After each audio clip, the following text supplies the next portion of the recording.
Мой первый вопрос к Кайрату. Кайрат, скажите, пожалуйста, вот столько было призывов со стороны различных международных организаций освободить Азимджона Аскарова. В конце концов, Комитет ООН по правам человека признал, что его содержание в подстраже является незаконным. Что еще нужно сделать для того, чтобы его все-таки выпустили?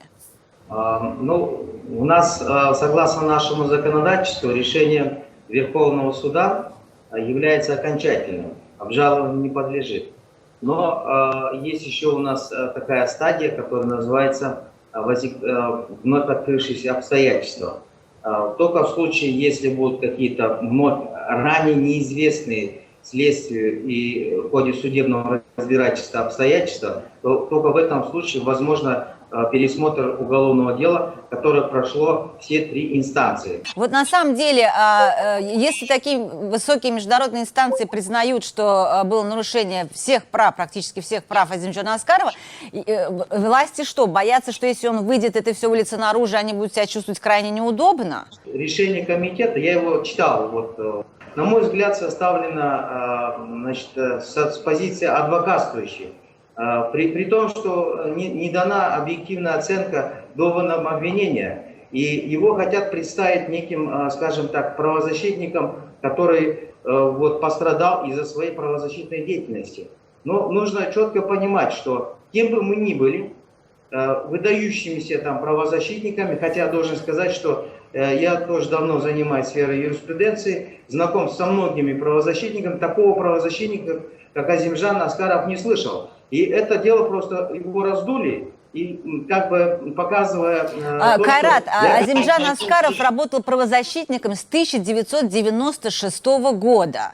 И был достаточно известной личностью. Я, извините, занимаюсь тоже регионом не первый год, и всегда о нем слышала. Вот видите, вот вы тоже сейчас занимаете адвокатскую позицию. Вы, вот только сейчас Кайрат сказал, что он никогда не слышал о таком правозащитнике, как Азимджан Аскаров. А вот вы слышали о нем до того, как его посадили в тюрьму?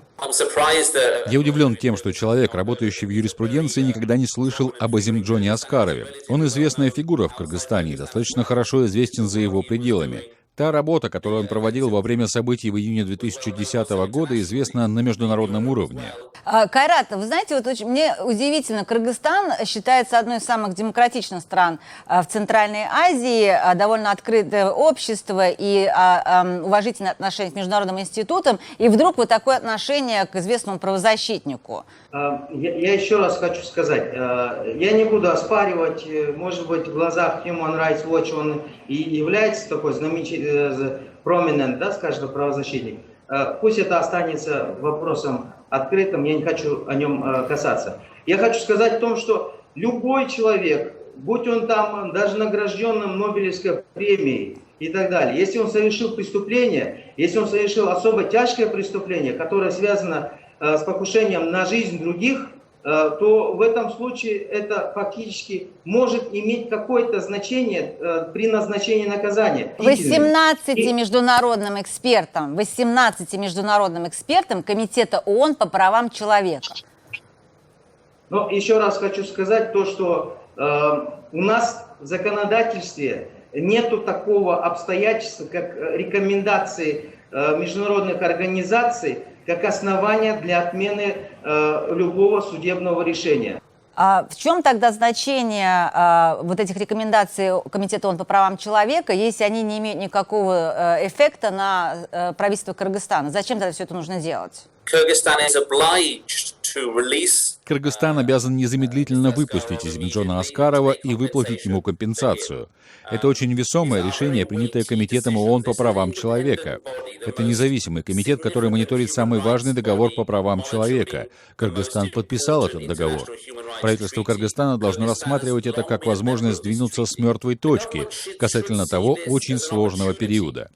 Понятно, что этот случай вызывает много противоречий в стране, но правительство должно подчиниться решению ООН и оправдать те ожидания, которые на него возложены со стороны этой организации.